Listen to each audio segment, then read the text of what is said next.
Unspoiled Network podcast. This is Spoil Me, covering One Piece episodes 309 and 310. In these episodes, Luffy finally beats Lucci, but it takes all he's got. And in the end, he can't even pick himself up off the ground. Meanwhile, the Marines have figured out how everyone means to escape, and they sink the ship. Welcome to Spoil Me.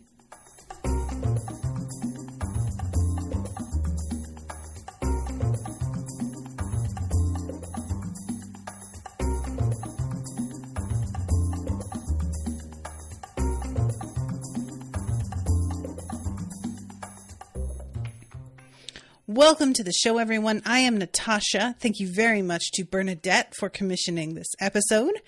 And for those who are interested, my next recording is going to be a voyeur episode followed by a wannabe episode, which means that I will be watching the episodes live on camera and immediately afterward recording with Bernadette about what I just watched.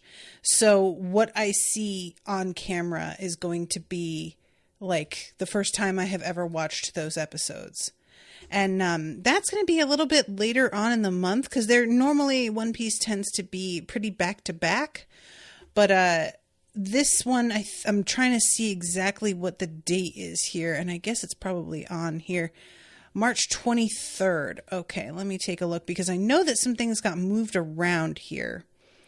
And Florian sent me a spreadsheet. I'm sorry, I started saying this in order to inform you all and then realized I myself did not even have the information. Okay, so live watch on the 23rd and then I'm sorry, I lied. I thought that was going to be the live watch followed by the recording, but the spreadsheet says that it's not the recording right after. So maybe I'm mistaken on that. All right, disregard, but there will be a live watch on the 23rd, it looks like. And I'm just trying to make sure that I have this correct here. You guys, I am not showing the 23rd as having a One Piece episode on it. So I'm a little bit concerned that either the spreadsheet is wrong or I have something wrong or something got moved around. So I'm going to need y'all to get in touch with me after this and we're going to straighten this out because the spreadsheet definitely says the 23rd. This on the drop down for the crowdcast says the 23rd, but then my actual calendar doesn't say the 23rd. And I'm not sure what happened here because then I do have an episode for the 28th and that is that's listed as a voyeur episode.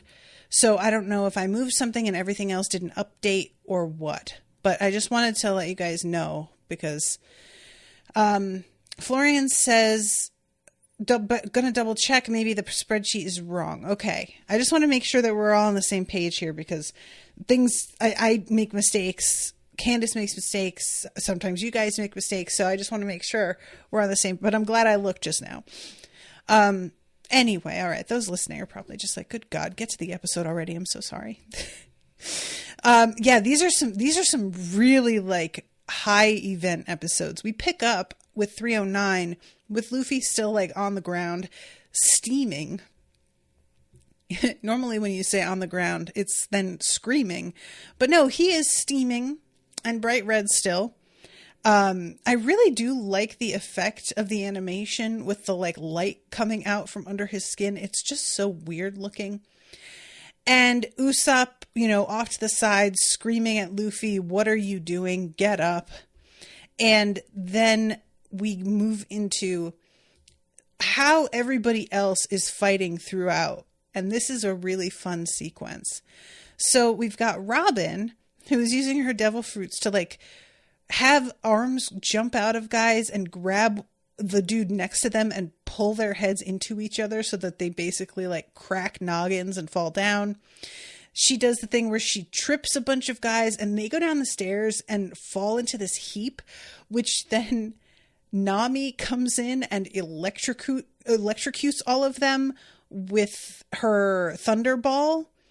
And there was something so hilarious about the fact that she just like pulls down a lightning strike on this haystack of guys. Like they're all just piled on top of one another. And when she finishes, they're all just gently smoking.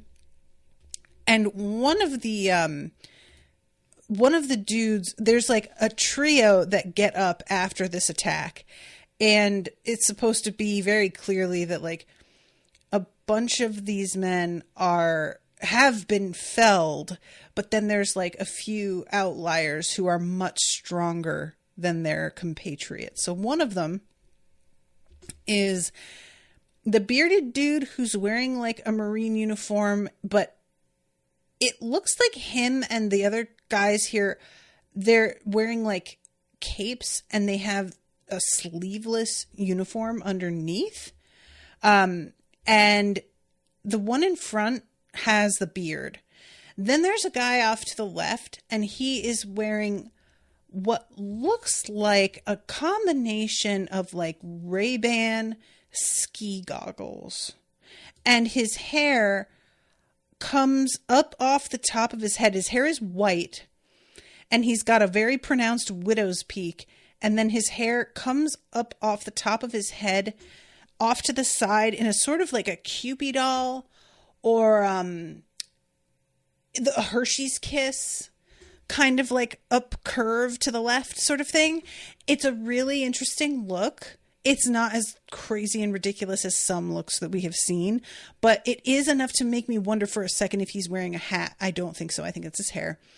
And then there's a guy a little further back, and he has just got sort of a similar thing that Bluno had going on with his like spikes of hair coming off each side of his head in a way that sort of makes you think of horns. And he has a very short, square beard, but he has no mustache. The guy in the front has a mustache and beard. The guy in the front, for an anime dude, is pretty hot. I'll say that. He's a pretty good looking dude, jacked, burly. Overall, I'm kind of like, what's up? And the other two dudes, I'm like, oh boy. So then after those guys stand up and look threateningly at Nami, we move over to Zoro. And he is using his three sword style and takes down a couple of guys, no problem. We have a bunch of other Marines that swoop in and they're just like, all right, I guess I'm next. And meanwhile, Zoro is like, Usopp, what are you doing? Because Usopp is just standing there transfixed at the sight of Luffy on his back. And we get a pretty drawn out sequence here of Usopp yelling for Luffy to get up.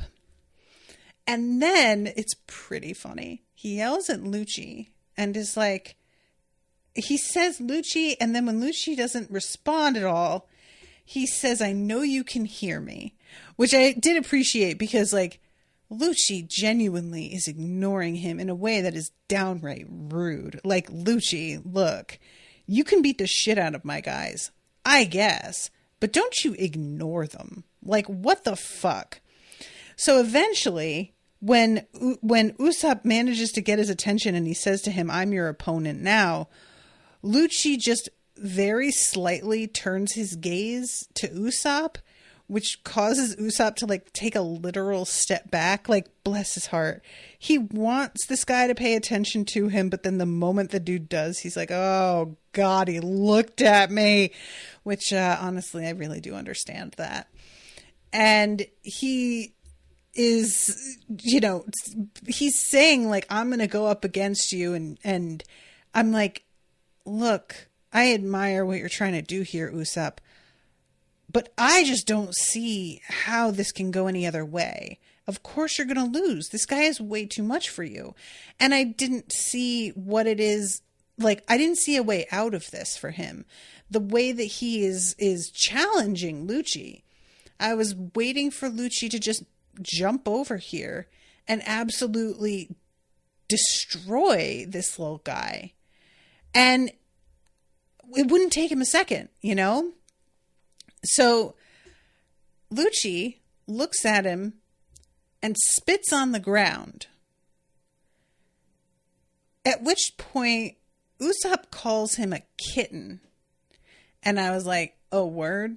That's pretty good, actually. I sort of liked that. And Lucci begins to walk away, and I guess the implication is that he is walking toward Usopp. And that he is, like, gonna take him up on this offer of a fight. And this is what sort of gets Luffy to stir.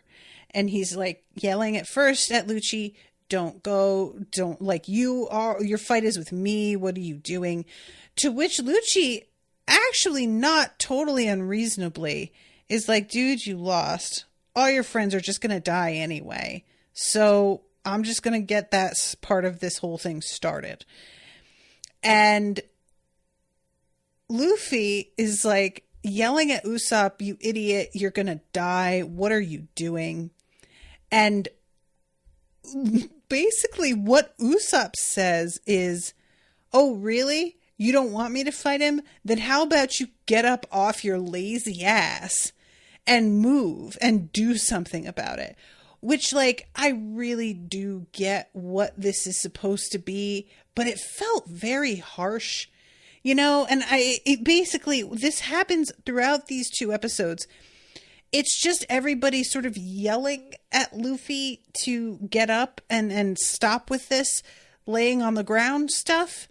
And he has just been put through it so hard. And I understand that it's supposed to be his friends believe in him and they care about him and they're not necessarily in a position directly to be able to help that much. But it felt like gaslighting. You know, it felt like they were all implying that he just wasn't trying hard enough. And if he did, he would see that he could get up after all. And I was like, there is nobody who pushes himself harder than Luffy. He pushes himself beyond the place where it's smart to do so, which is something that he has been frequently told by his friends and other people. So if he is on the ground and can't move, he really can't, you know? Now, granted, in this first instance, he is able to get himself up off the ground. But I was already kind of feeling a way about it. So when it happens again a little bit later and there's a whole thing with everybody yelling at him to get up, I was just starting to be like, y'all, you're going to have to figure something else out. He's not just laying there for the fun of it. Like, come on, you know? Gus says, it looks more like he got really shiny to me, not glowing really. It looked to me like glowing because of the way the animation, like around the white spots that are showing through his skin, there's a sort of dissipated effect as if it's supposed to be light that's like, sort of so bright that it's like blurring the edges of things, if that makes sense.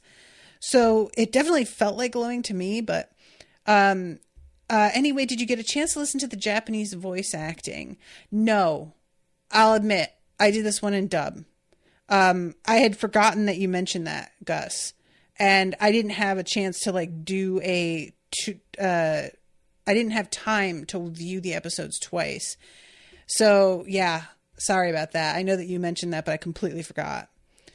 But yeah, the guy who does the dub for Usopp is excellent. So his stuff was really good as well. Although nothing is ever going to beat the episodes where he fights Luffy, because those were just brutal. Really, really rough.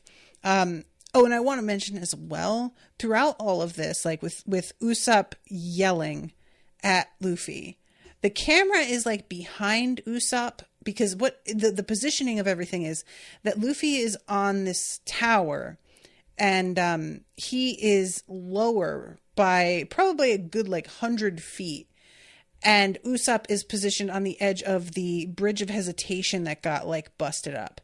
So he has a really, really clear view down onto Luffy where he is. And every time the camera is behind Usopp, Usopp is in perfectly clear focus. And then the tower is in front of him, pretty well out of focus. You cannot see Usopp's feet. and the wind is blowing his hair and cape around a lot. And evidently, you guys know I have told you before about my issue with heights, and evidently this POV shot of like from behind him looking over his shoulder and not seeing any ground in front of him and not getting any sort of like perspective that allows me to see for sure that his feet are safely planted on solid ground, I had to consistently catch myself starting to look away from the screen. I can't believe how sensitive I am to these height things, guys. Like, I just never really realized how much it bothers me. But this show has so much going on with, like, you know, height differentials, whether it's people just in the air or the ship actually being in the air, or then things like this with buildings. It comes up a lot, and it's really made me realize, like, how much it will bother me if it's animated a certain way. There are times where I don't notice it at all. It really doesn't get to me. Like at the end of this episode, or the next episode, I should say, literally everybody just like jumps off of the walls into open space. Like they're plummeting towards the water. You would really think that would get to me. Not so. It didn't ruffle a hair, not any reaction. But this sequence with Usopp yelling and the way the camera always is like sort of behind him, it just kept being like, oh God, oh God. And I think it's a combination of not seeing his feet on the ground and the fact that the tower is like out of focus, which somehow makes it feel a lot more realistic. Florian says, I think they scream at Luffy because they have like no idea what to do instead. I took it as a sign of panic from them. Still not a good look. I agree. You know, I definitely agree that they are all just feeling pretty helpless, and that's the reason. But there really just got to be a point where everybody was like, you can do it. What are you doing? At one point, Usopp is like, this isn't like you. And I was like, dude, come on. What do you mean? And finally, Luffy gets up and he says to Lucci, I never said this was over. I didn't wave the white flag, basically. And I am not going to fall to the ground again. So we're about to have this out. And Lucci says, all right, I'm sick of this shit. I'm sick of you. I am going to crush you once and for all. And he grows by like a couple of, probably like a foot in either direction. He just gets really, really big. And he says to Luffy, you'll be with your friends soon. I'll send you all to the same hell. Which honestly is a pretty good line. Not even mad. So then he comes down and he is about to punch Luffy. And Luffy raises his fists and catches Lucci's fists on his own. And then we have him, he yells spots, which is not one I think that we have seen yet. And then they begin to punch at each other. And I gotta say, you guys, Luffy is really like getting fucked up. I mean, this kid, there are a few different shots where it really seems like he has gotten. And whenever it's like a hit and he sort of like kind of caves in the middle, and then there's all this blood. That's the thing with the show. That's kind of funny is like, you don't always see a wound. You'll sometimes just see blood flying, but you won't actually ever see like a cut on their body to signify where the blood is coming from, because it's not really, it's just, the blood isn't necessarily literal. It's just meant to signify that was a real shot that they just got in, you know? And whenever I see that with Luffy, I'm always just like, oh God, no, because he's so rubbery that it doesn't usually cause that kind of damage for him. You know what I'm saying? So this is when we cut back to, this is so funny to me. We cut back to Robin and Nami, and one of these guys is like, well, we'll be fine as long as we're careful about staying out from underneath any more of these clouds. And then they look up and they realize that all of these, like, there's a cloud above their heads as they speak. I really enjoy this as well. I also kept thinking about how similar this was to the Void Dragons dance. I think that's what it's called in Cradle. There's an attack that, oh my God, you guys, I'm wanting to say Lupin. Why am I like this today? You guys know who I'm fucking talking about. And he makes this sort of storm cloud over someone's head that they don't notice necessarily in the midst of a fight. So they'll be getting their ass kicked on the ground and they'll feel like they're done. And then they look up and they're like, oh, fuck. And he has a whole other thing going on that he's going to finish them off with. Let's see. Oh, Lyndon. Thank you, Florian. Do you see me? Do you see how bad this is? The second time he's down on the ground after beating Lucci, he's completely exhausted. No amount of encouragement or yelling is going to help. Yeah. Void Dragon's dance. Okay. I was right about that. Okay, cool. But yeah, I did really enjoy this. And then all of these guys, as they're like looking up at the cloud, Robin does the thing with her arm coming out and she slaps them each in the face with an arm that comes out of the guy next to them's shoulder. And then they all turn to that guy and they're like, what did you do that for? I love Nami. Hey, be careful because this lightning strike might electrocute you. So you may want to just watch out. And she pulls this lightning down on them again. And guys, we finally get something that I don't think we've gotten this whole time, despite the clear implications with an animated series and Nami here. All of these dudes turn into skeletons for a second. Do you know how much that made me happy? Like, this was just pure... I love the lightning turning somebody into a skeleton thing, or electricity, you know, like anything like electrocution. This is the one moment in, those of you who know me well are aware of how much I love the movie Home Alone. And the second Home Alone is bad. However, there is a moment where Marv gets electrocuted, and for a moment in the fucking live action movie, Marv just turns into an actual skeleton with a wig on. It is so dumb, but it is like hands down my favorite part of that movie. It is so silly and stupid, and I love it. So everybody getting electrocuted and turned into skeletons here is my favorite. And then we go to... I'm talking, you know, like back and forth with everybody all like jumping into different POVs of different people who are fighting. We have a Marine who is being told that like the island is going to be completely obliterated and that they need to evacuate. And again, guys, I've mentioned about how funny it is that there's a voice that says click instead of just being a click sound effect. So this time he hangs up and runs, or no, he doesn't hang up. That's the reason why this works. He just drops the transponder snail and runs. And so you hear somebody go click, and then they, with a human voice, just go meh, meh, meh, meh, meh, to signal like when you leave a phone off the hook, which was so funny. There are just all these little moments in this show where they do shit that's so weird. And I'm like, you know what? Why not? Sure. May as well. So then we go back to Lucci and Luffy fighting.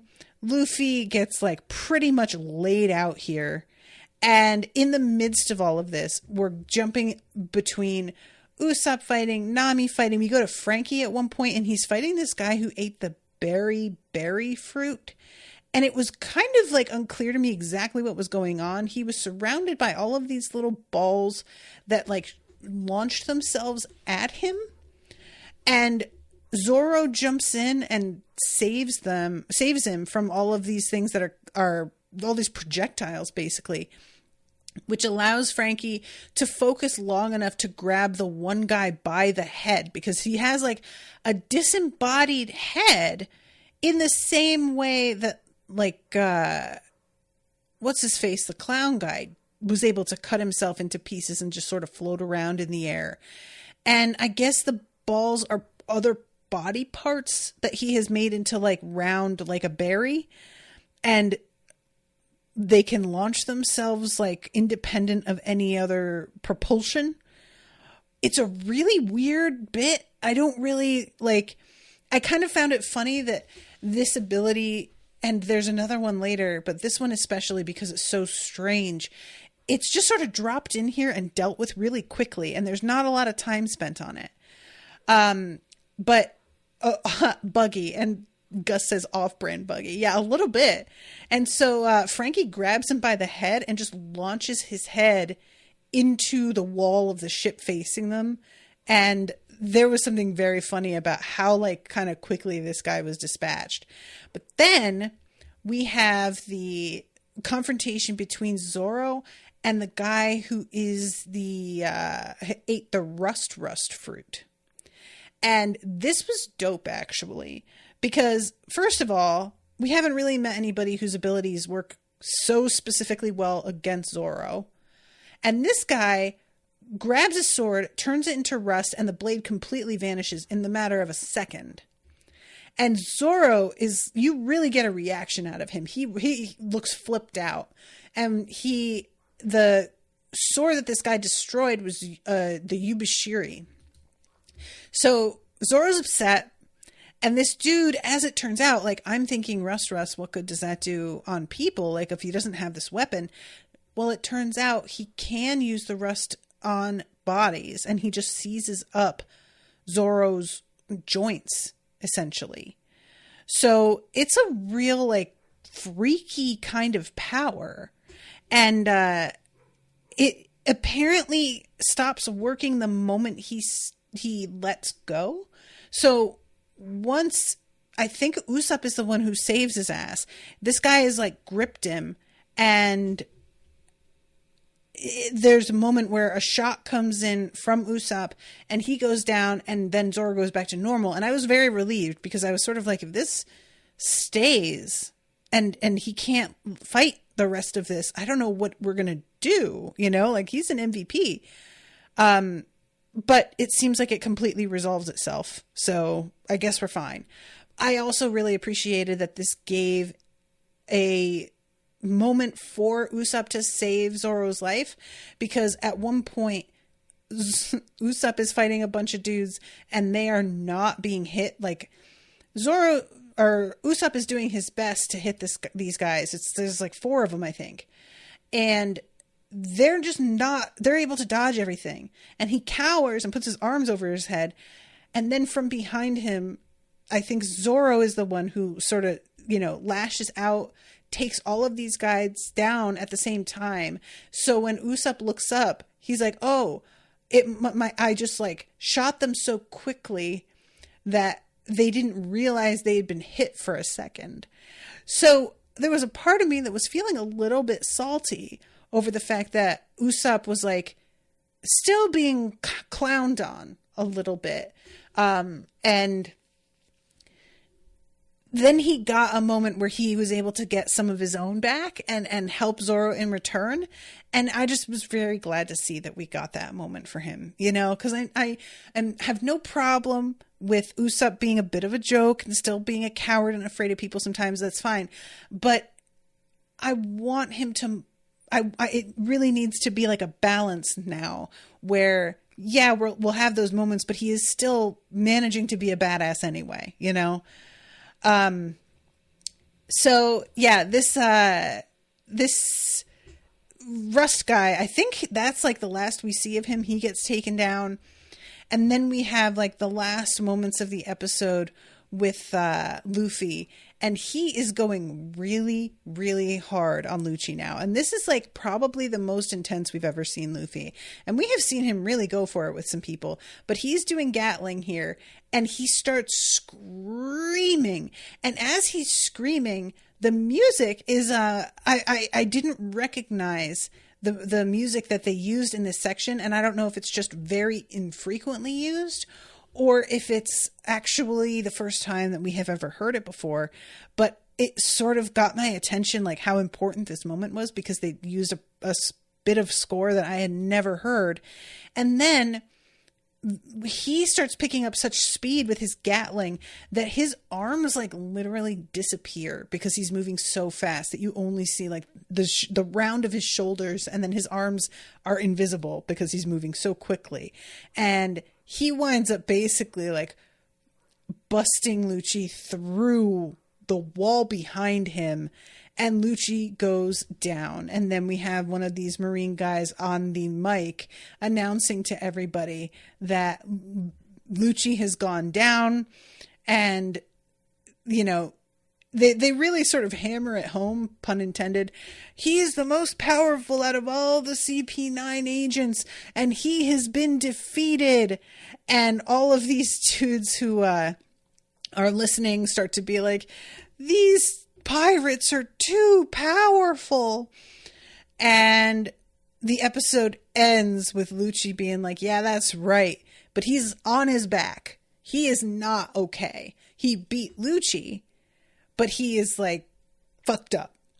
And then he just yells, yeah, we're gonna get back together, and yells Robin's name, and she turns around and gets all teary-eyed, and then Lucci just smiles. So we start then with the next episode, and the first thing that I want to mention is how excited I am that we get confirmation the Frankie Pirates are okay. I am really not entirely sure how this works. So they basically, and guys, help me out here because I think I get it, but what it looked like was that the giants took the shots from the cannons, but dropped these like, basically rope nets down over the edge of the cliff. So everybody was able to get out of the way of the fire, and they are safe on the like rope nets hanging there, even though the nets themselves are continuing to sort of slide downwards, which again, you guys, with the heights and the falling, not loving it. But we don't see the giants at all. We don't see their bodies. We see their helmets. Oh no, the giants are hanging. I just realized that. I didn't see that the first time. So the giants are what's dragging the ropes down? Oh, this is really scary. I don't like it. Oh my God. Oh, I hate it. That's so creepy, you guys. Ugh. Sorry. Florian, whoever of the Marines who said all that sure got fired. Right, like, don't tell everybody, oh, by the way, our biggest, baddest man has just been taken down. So, like, that's just really not great for morale. Don't do that. It's bad policy. Florian says, Polly dropped the nets down and they jumped down the waterfall. Okay. Gus says, the shots from the cannons blew them off the edge, but Polly used the ropes to catch everyone. Ah, okay. Polly caught the giants by the ankles and saved them. Oh, okay. I wasn't getting all of that. Thank you guys. Because I was like, I don't know how this, I was sure the Frankie Pirates were okay, but I didn't have a good theory on how it was they managed to escape the cannon fire. That's a pretty heavy attack. So, yeah, we see everybody, and I love this, that Frankie, when he hears their voices, stops and gets like really emotional as he realizes that they're still okay. And Sodom and Gomorrah are also okay. And I was very relieved because you guys know that them in particular, they just, anytime that we are going to involve an animal, I just need the animal to be okay. I just don't like it when the animal suffers, So I'm glad that they are hanging in. And what it comes down to is like, they're going to figure out their own way out of here. Don't worry about us. And I'm like, I admire you. And I think that you can manage this, but also how the fuck are you going to do that? Which becomes a bigger problem a little bit later when their ship that they're going to escape on gets destroyed. Now, I don't know if these dudes could have made it all the way over to their escape ship anyway. You know, like they're literally on the other side of everything. And that's not, the island is fairly small, but in terms of like how long it takes to go from one end to the other, even with the giants, it's not an insignificant distance. So I don't know how that would work. Their ships, I guess, are still intact. I'm not positive, but I don't remember if they mention their ships having been destroyed. But anyway, so I really do like, and Frankie says something like, I wasn't even that worried about you guys, so whatever. So then we have the Marines, and they are like, all right, so that ship is the one that they're planning to escape on, I guess. So we're going to go ahead and take care of that. And they blow it up, and we have, you know, everybody individually turning to stare as the light shines on them from the explosion of this ship just completely getting obliterated.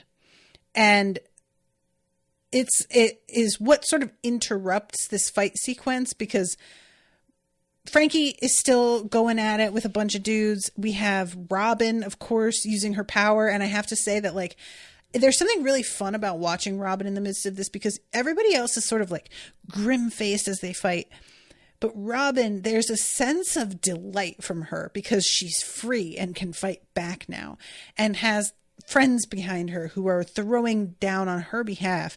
And so the vibe with Robin as she fights is just totally different than it is with everybody else. She's really like giving off the sense of somebody who is so like, there's a vibe from me. Like, if she were to die now, she'd be fine with it. She doesn't want to die. She wants to live. But if this were to be her last stand, I think she would count it as like, this was well done and okay, you know?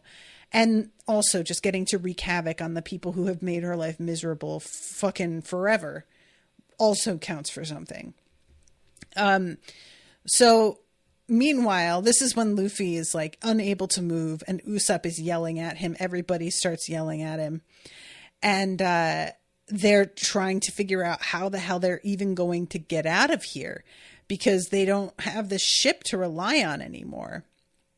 And we have this moment, Sanji turns up and Nami is like, dude, where have you been? And he says, sorry about that. I had to take care of something. We don't know what that is by the end of this episode, do we? I was like, I felt like I had missed something. And he says that he thought that nobody would attack this area because Robin was here. So as he's in the middle of this conversation, somebody comes up and tries to grab Nami and like use her as a hostage. But Kokoro comes up behind him and she says mermaid kick and uses one of her weird like fin-like feet and just smacks this man into the air, and he flies so high into the air that he disappears, and there's this little like flash of light as if he penetrated the outer layer of the atmosphere and lit on fire for a second. And I don't know if that's what they meant to suggest or what, but it was hilarious. There is just it's so quick, you know, and the way that he just vanishes, it was very, very funny.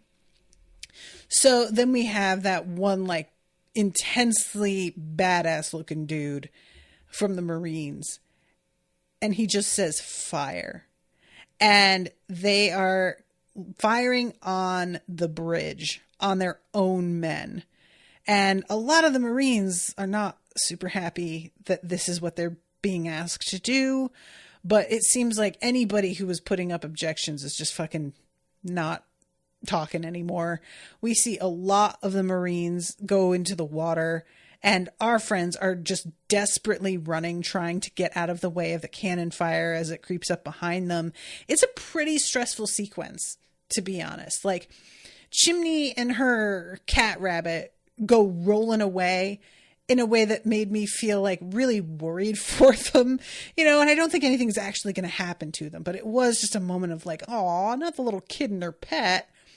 Sanji and Zoro stand off for a moment, and like Zoro slices one of the big pieces of rubble that comes flying at them in half in a nice sort of fuck you moment. And then the camera pulls back and we see that they're basically stuck on this one remaining column of the bridge, because the rest of the bridge is fucking gone. So they've been completely cornered. And everybody is like, I genuinely don't know how we get out of this from here. Like, we're surrounded by ships covered with cannons. There is no way we don't die. How the fuck do we get out of it? And then everybody begins to hear this voice, this weird sort of like singing. And it was like vaguely familiar to me, but I couldn't place where I had heard it from. I genuinely didn't know. And the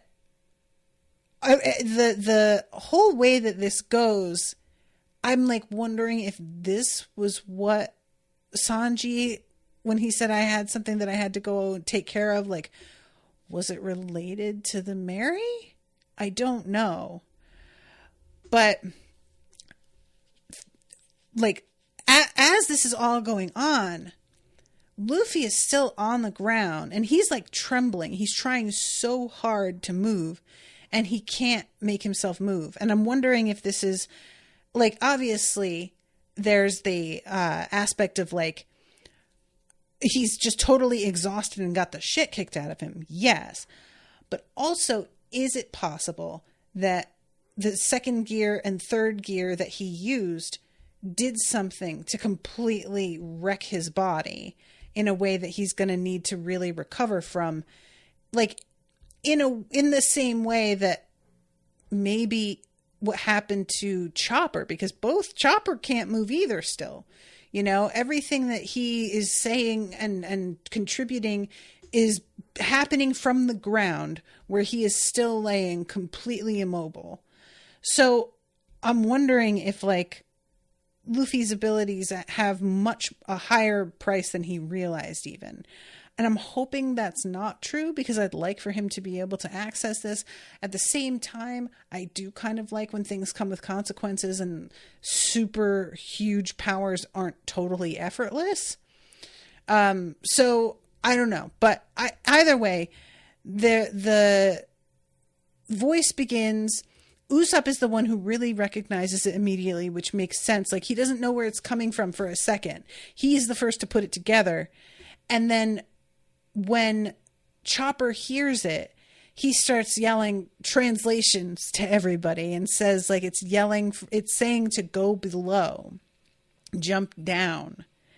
And everybody is like, wait, what? And Usopp is the one that's looking around and he's like, wait a minute. I know where this is coming from. And as they're all like piecing together what's happening, the Marines are saying, okay, we're about to fire on Luffy. And they're doing like a countdown. So Usopp yells, jump into the sea. And of course, Zoro is the one who's like, I'm absolutely not doing that. Do you want us all to die? What are you talking about? But then we get Robin, who I was thinking like, well, what about Luffy? And it turns out she can just use her arms and like carry him over the edge, which had not occurred to me. I didn't even think of that as an option. And I was like, oh, that's great. What a perfect solution.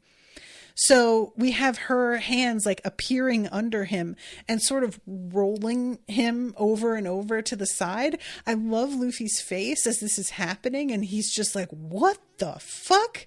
And at one point he's like, is this Robin doing this? I'm like, sir, who the fuck else do you think it would be? Of course it's Robin. What? But yeah, he basically just gets like chucked off the side into open air, which is super scary. And then we have everybody else who is also jumping off the side. And it is a real like moment of everybody who's jumping is aware that there's something working for them, but everybody who is a Marine has no idea why the fuck they're all just basically committing suicide in front of their eyes and look happy about it. Cause like there's a smile on everybody's face who's falling practically, you know? And even Zoro, who is just always so taciturn. So they are falling slow motion and we get the sight of all of them. Poor Chopper. I feel like everybody else, at least they can move. Well, I guess Luffy can't. Poor Chopper has just been in such a state for most of this. I feel really bad for him. And they get out of the way like seconds before the Marines fire on them. And then we get a voice and the camera pulls back and somebody is yelling, "Get on the Mary." I think that was Usopp who says it. But the Mary says, "I came to get you." And that is how the episode ends, is the Mary just sitting here chilling, waiting for them, having somehow got here on its own somehow. And I just like, I have no idea how. I'm assuming that this is the work of whatever the little being is. I can't remember what they called it. That's like the spirit of the ship. And it was able to bring itself to help them.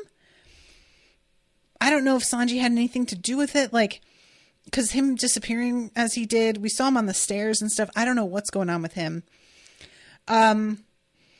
Gus says, in the manga, when Lucci was talking about Gear 2 being similar to blood doping, he described it as a power that shortens your life or something like that.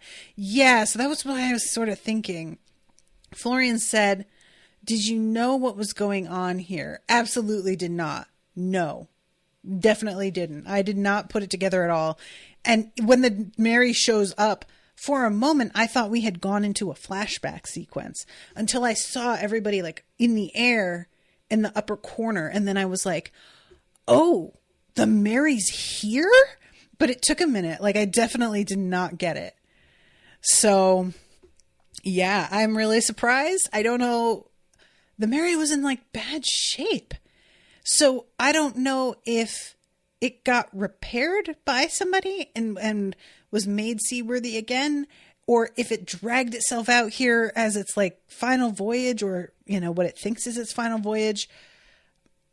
I don't know how it knew where to go. I don't know anything. Florian says, can we get some prediction when we have some time left?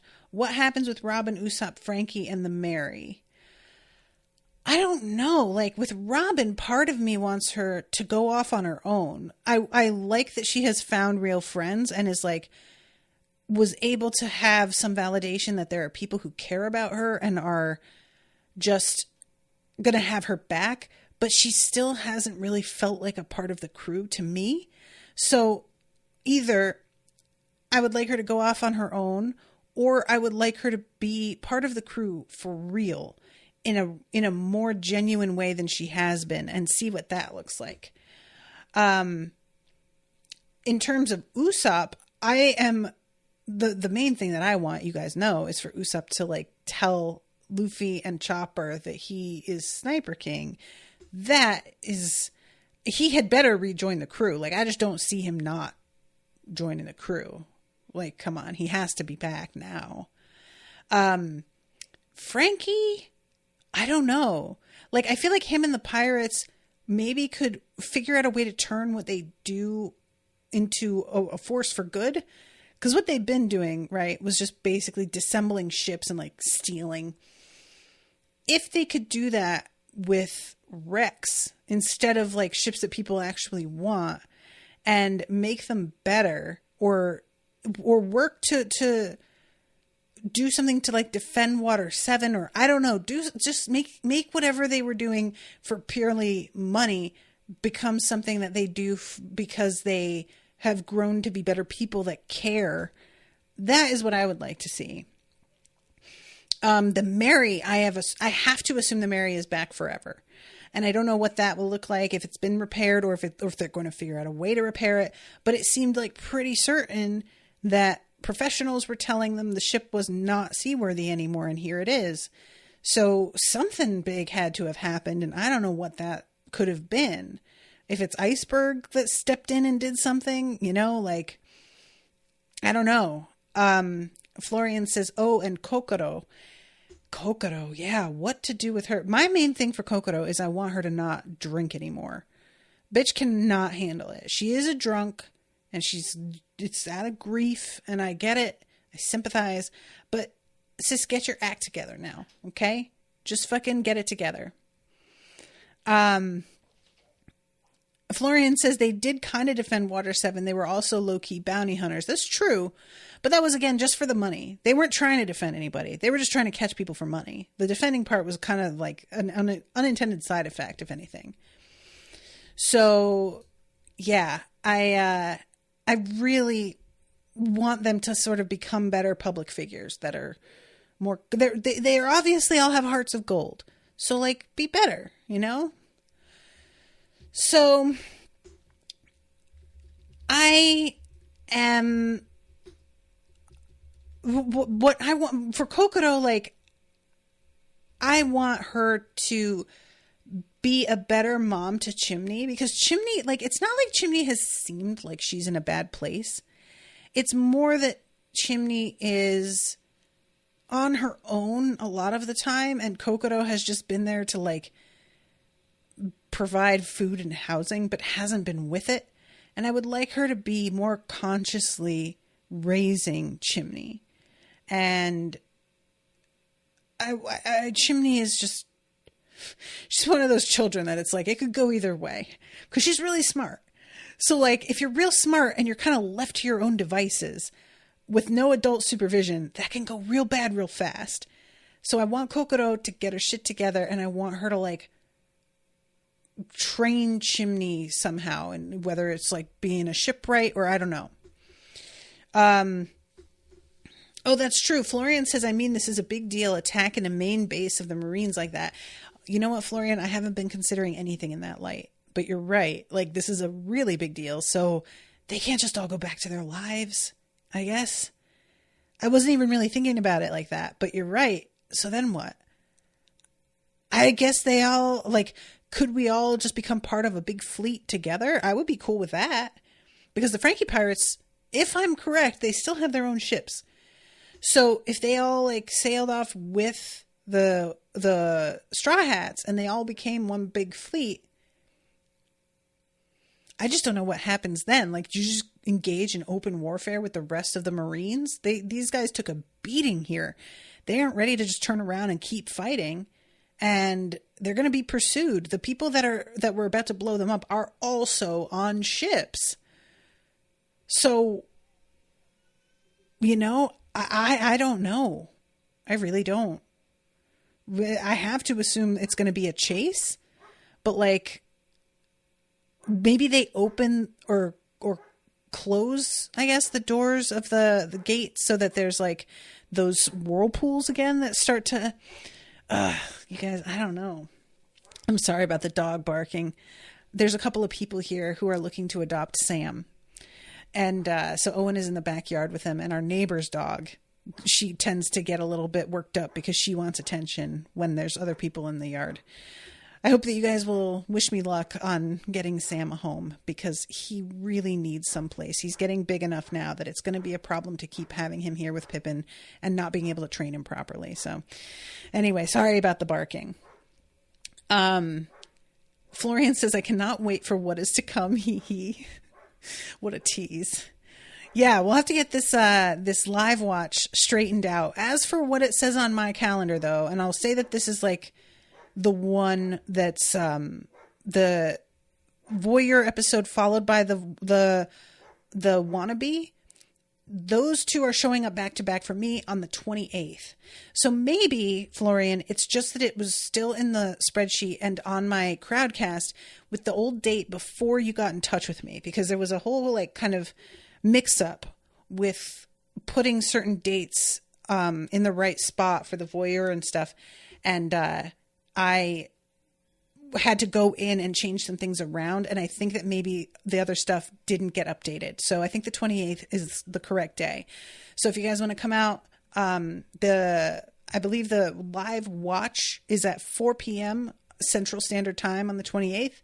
And then at 6 will be the voyeur with Florian as a guest, or the wannabe, sorry, with Florian as a guest to talk about those two episodes. So, yeah, that'll be fun. This is the first time I'm ever doing a voyeur for the One Piece property. So I'm pretty interested to see what's coming, you know. I did voyeurs a bunch for a minute there on other stuff. The one that I did for every single episode was The Haunting of Hill House, which was really fun but so scary. And I was like, I had to watch it. That was commissioned by Candace, and she didn't even pay for voyeur. I just made them all voyeur because I couldn't handle watching it alone in my living room. I was like, I'm sorry, I have to do it on camera. It's the only way I'm going to get through it. So if anybody's interested in watching me freak the fuck out, those are all available on Crowdcast for now. But just an alert, I'm moving from Crowdcast to YouTube in like a month, because Crowdcast is going up to $200 a month from $45. So that is not going to be doable for me.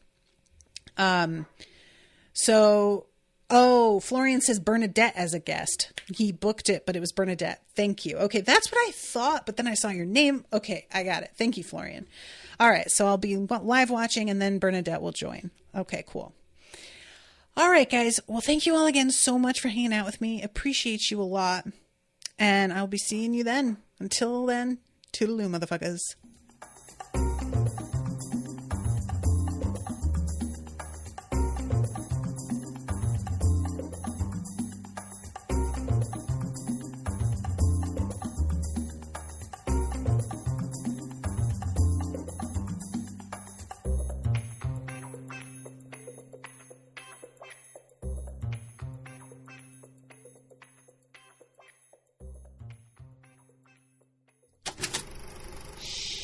That was an Unspoiled Network podcast.